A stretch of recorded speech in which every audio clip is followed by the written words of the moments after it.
அனைத்து மாணவ செல்வங்களுக்கும் காலை வணக்கங்கள் உரித்தாகட்டும். நாங்கள் இன்றைய தினம் இலகுவான பயிற்சித்தாள், அதாவது தரம் 2க்குரிய புலமை பரிசில் பரீட்சைக்கு வழிநடத்துவதற்கான பயிற்சித்தாளின் 2வது பயிற்சித்தாளின் பக்கங்களுக்கு விடைகாண் விளக்கம் கற்கப் போகின்றோம். நீங்கள் எல்லாரும் அந்த பயிற்சித்தாளை கையிலே எடுத்து வைத்திருப்பது நல்லம். அனைத்து பிள்ளைகளும் அந்த பயிற்சித்தாள்கள் நான் உங்களுக்கு அனுப்பி இருக்கிறேன். கிடைக்காதவர்களுக்கு தபால், அதாவது வேலை நிறுத்தத்தால் கிடைக்கவில்லை என்றால் அதற்கு ஒன்றும் செய்ய முடியாது. கிடைத்திருக்கின்ற பிள்ளைகள் அனைவரும் அந்த பரீட்சைத்தாளை கையில் வைத்திருந்தால் நான் விடை விளக்கம் வழங்குகின்ற போது உங்களுக்கு அது இலகுவான பயிற்சியாக இருக்கும். ஏனென்றால் பயிற்சித்தாளை கற்பிப்பதும் மிக முக்கியமான விடயம் என்பதனால் நான் இன்றைக்கு அந்த பயிற்சித்தாளில் உங்களுக்கு பயிற்சி வழங்க போறேன். எல்லா பிள்ளைகளும் பயிற்சித்தாளை கையிலே எடுத்து வைத்துக் கொள்ளுங்கள்.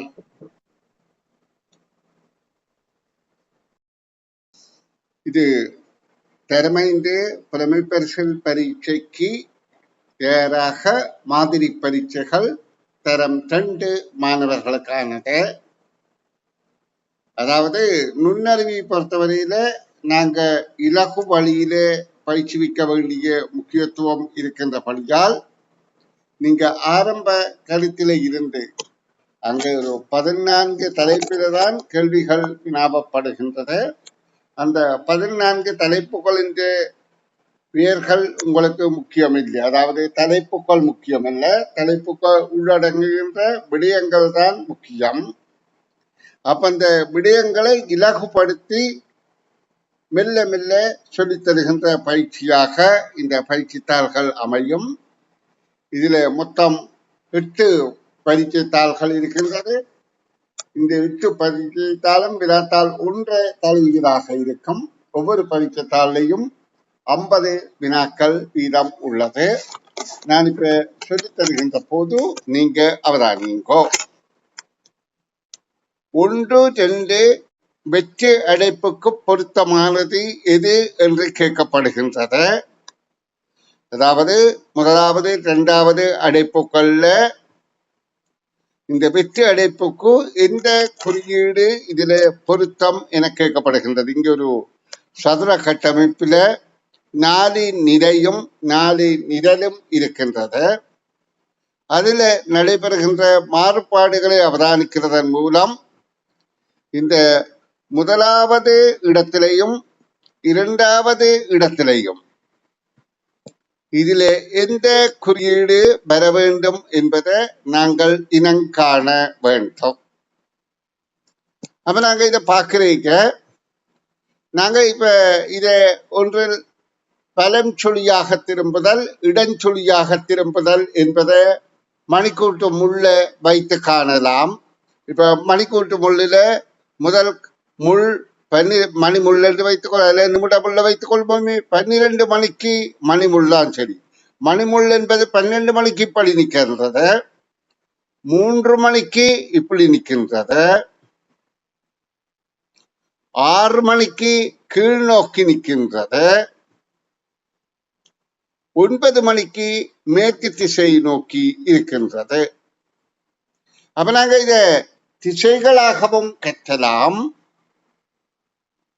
மணிக்கூட்டு முள் அசைகிறது என்றால் இது வலம் சொல்லி. இந்த மணிக்கூட்டு முள் முதல்ல 12ல நின்ற மணிக்கம்பி 12 மணிக்கு இப்படி நின்றது, 3 மணிக்கு இங்க வந்துட்டு,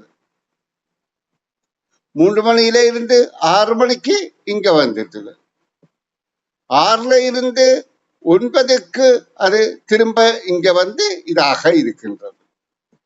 அப்ப நாங்க மணிக்கூட்டு முள் அடிப்படையிலும் பார்க்கலாம். இது பலம் சொல்லி. இப்ப நாங்க மணிக்கூட்டு முள் இப்படியான தராசுல இப்படி இருக்கிற மணிக்கூட்டு முள் இப்படியாக சுத்துவது பலம் சொல்லி. கலண்டு சுத்துவது அல்ல, அந்த மணிக்கூட்டு முள் நேராக அப்படியே சுத்துறது வலம் சுழி. இதுக்கு எதிரானது இடஞ்சொலி. அப்ப நாங்க பலஞ்சொலி இடஞ்சொலி எனவும் கற்கலாம். அப்படி இல்லாவிட்டால் இதை திசைகள் அடிப்படையில கற்பதும் மிக இலகுவாக இருக்கும். திசைகள் என்றால் இப்படி 4 திசைகளை நாங்க ஞாபகம் வைத்திருக்கின்றோம். வடக்கு, கிழக்கு, தெற்கு, மேற்கு. வரைபடங்களில் அநேகமாக வடக்கு என்பதை இப்படி சுட்டி காட்டப்படும். அப்ப இது நிச்சயமா மேல வடக்கு என்பது கருத்து. அப்ப வடக்கு என்றால் மேலே இருந்தால் வடக்கு, கிழக்கு இங்காத, தெற்கு இங்காத, மேற்கு இங்காத. அப்ப வடக்கு, அடுத்து கிழக்கு, அடுத்து தெற்கு, அடுத்து மேற்கு என்ற ஒழுங்கில வாரது வலம் சுழி. இங்க பாருங்க, இப்படி வாரது வலம் சுழியாக சுற்றுதல், வலம் சுழி. அப்ப இதுக்கு எதிரானது இடஞ்சொலி. இப்ப இதுக்கு எதிராக இப்படி சுத்துவது இடஞ்சொலி, எதிர் திசை. அப்ப நாங்க இந்த முட்களை, இந்த அடைப்பில இருக்கிற முட்களை ஒன்றில் வலம் சுழி இடஞ்சொலி என பிரிப்போம். இப்ப முதல் நிறைய பார்ப்போம். முதல் வரிசைய முதல் இப்படி நிக்குது, அடுத்தது இப்படி நிக்குது. அப்ப உங்களுக்கு தெரியுது இது வலம் சுழியில திரும்புது. அப்ப அடுத்தது இப்படி போனா இப்படி வரும், அடுத்தது இப்படி போனால் இப்படி வரும். சரி, இங்க பாருங்க, இது இப்படி நிக்குது, பிறகு இங்க நிக்குது, பிறகு இங்க நிக்குது, பிறகு இங்க நிக்குது. உங்களுக்கு இது புரிந்து கொள்ளும் என எதிர்பார்க்கின்றேன். ஏனென்றால் உங்களுக்கு இது தெளிவாக புரிந்தால்தான் இதுல பயன் இருக்கு என்பதால தான் நான் இதை சொல்லித்தாரேன். பாருங்க, இந்த முதல்ல முள்ளு இப்படி நிற்கின்றது, இரண்டாவது முள்ளு இப்படி நிற்கின்றது, மூன்றாவது முள்ளு இப்படி நிற்கின்றது முதல் வரிசையில, நாலாவது முள்ளு இப்படி நிற்கின்றது.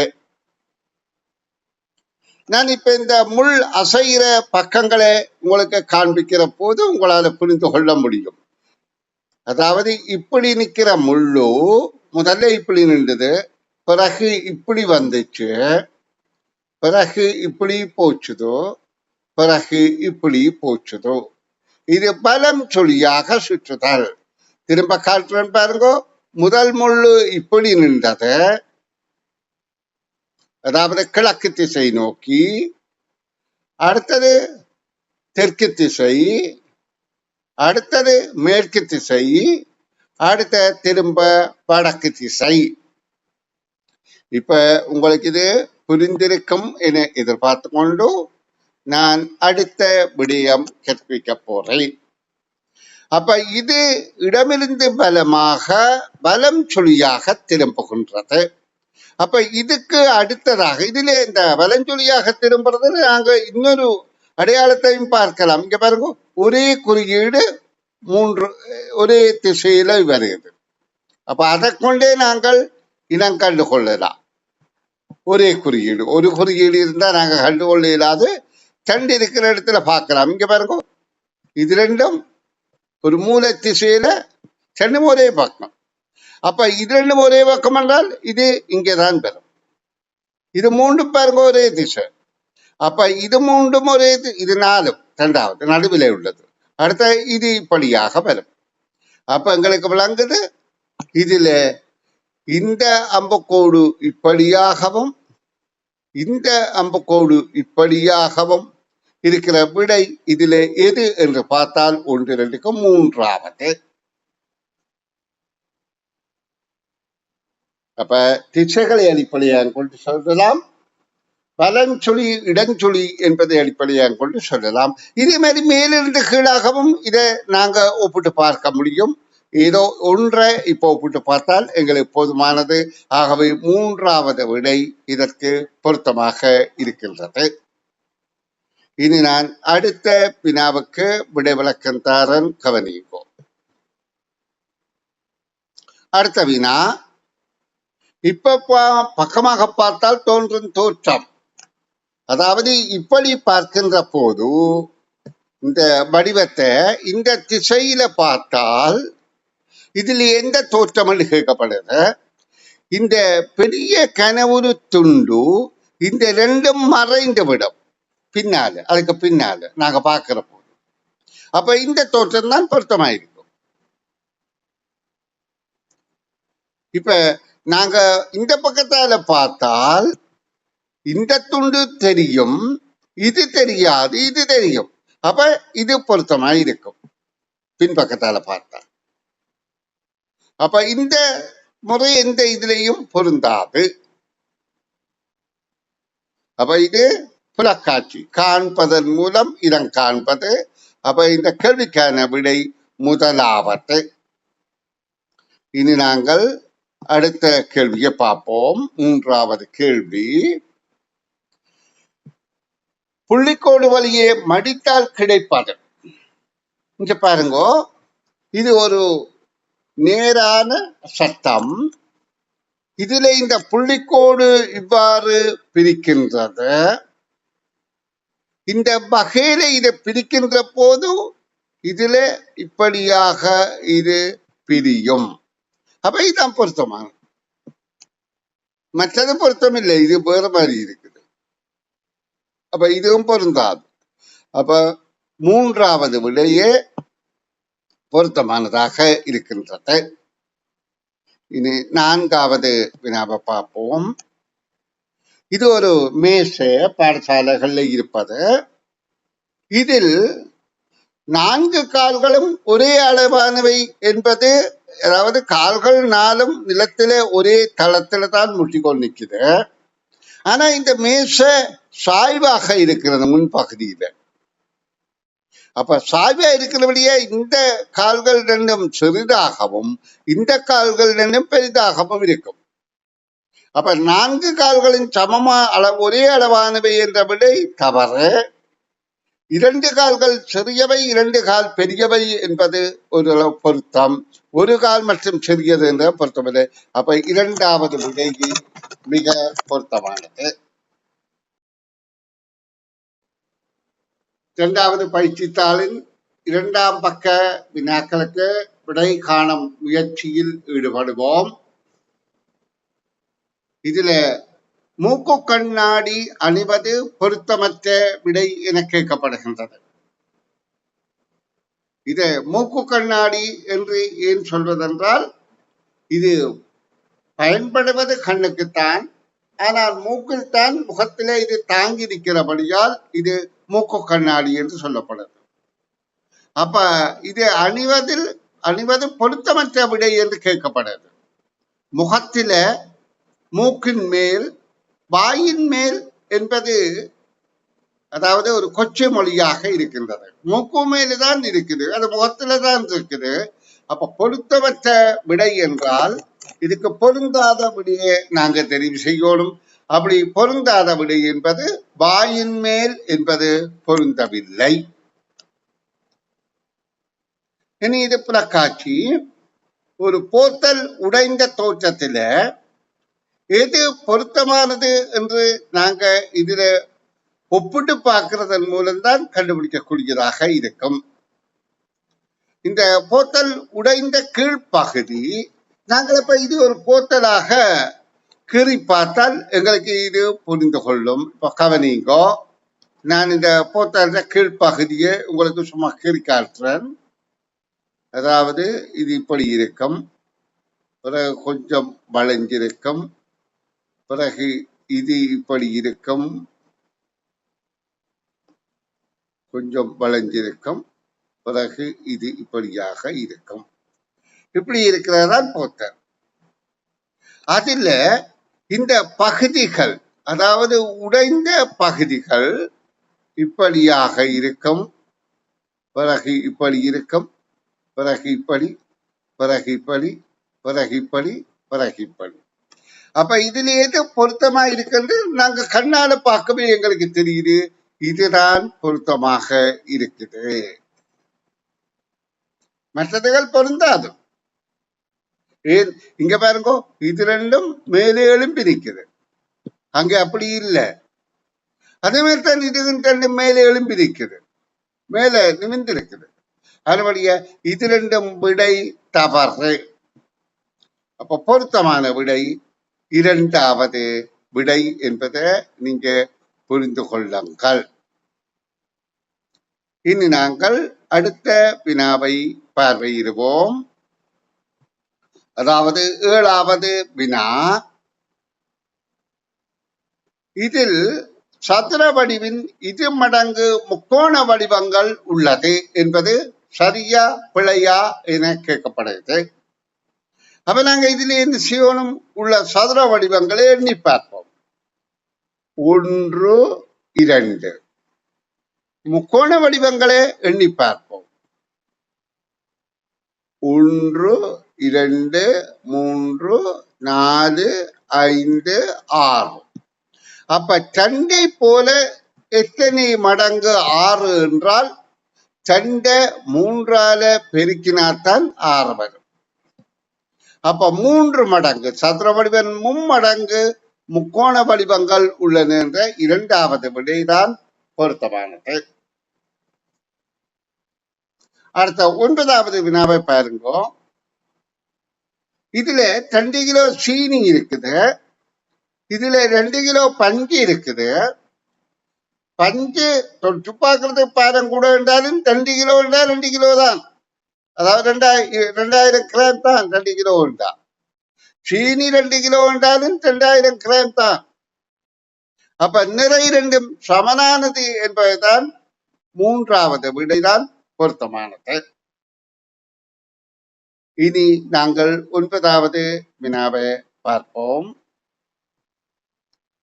அதாவது இந்த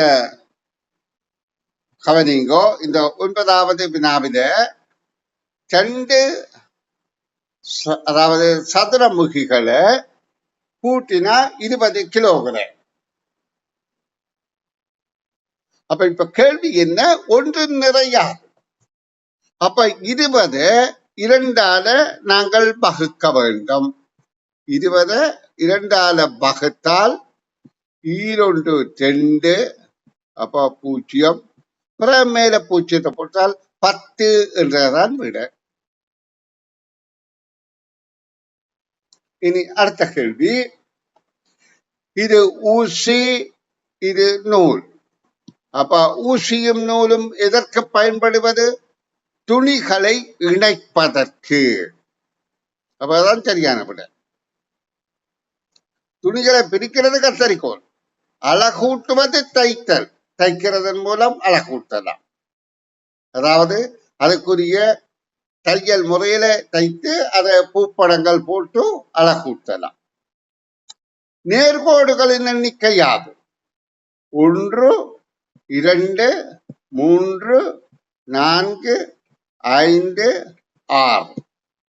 அப்ப கேள்விக்கான விடை இரண்டாவது 6 என்பது ஆகும்.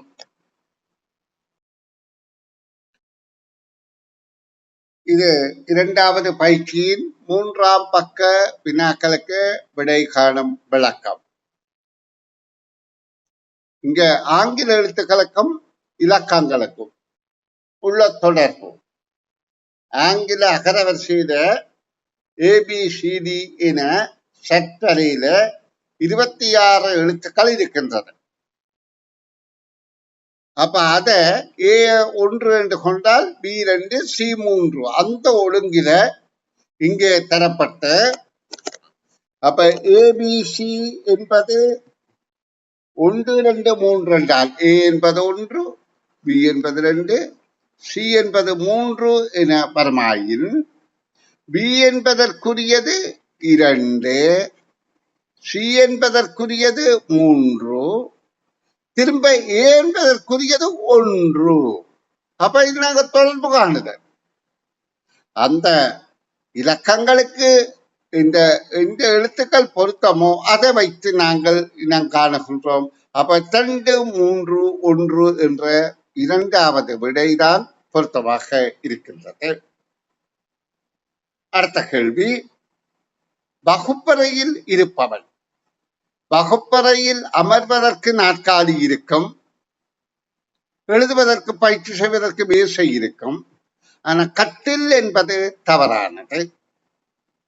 அப்ப நாங்க மேசை, அதாவது கதிரை மேசை என்று உள்ள மூன்றாவது விடையே பொருத்தமானது. இந்த கட்டில் என்றது தவறு. ஏன்? அதாவது கட்டில் இருப்பது வீடுகள்ல நித்திரை செய்வதற்கு. முந்தைய நேரம் கொரோனா நேரம் பாடசாலையிலும் கட்டில அவசியம் என்னன்னு சொன்னா பாதிக்கப்பட்ட மாணவர்களை அல்லது பாதிக்கப்பட்டவர்களை அதுல படுக்க வைத்து வைத்தியசாலைக்கு அனுப்புறதுக்கு. ஆனா இப்ப அது அவசியம். சரி, இனி அடுத்த கேள்வியை பார்ப்போம். அடுத்த கேள்வியை பாருங்க, 14வது கேள்வி. இதுல ஒருத்தர் படம் போடப்பட்டிருக்கிற அந்த படத்திலே அவர் வைத்திருக்கிற மருத்துவ கருவியின் மூலம் இவர் ஒரு வைத்தியர் என்பது எங்களுக்கு புலனாகின்றது. அப்ப அவர் எங்க வேலை செய்கிறார் என்றால் அவர் ஹாஸ்பிட்டல்ல தான் வேலை செய்வார். ஆனபடிய முதலாவது விடைதான் பொருத்தமானது. இவர் கடமைக்கு செல்லும் இடம்.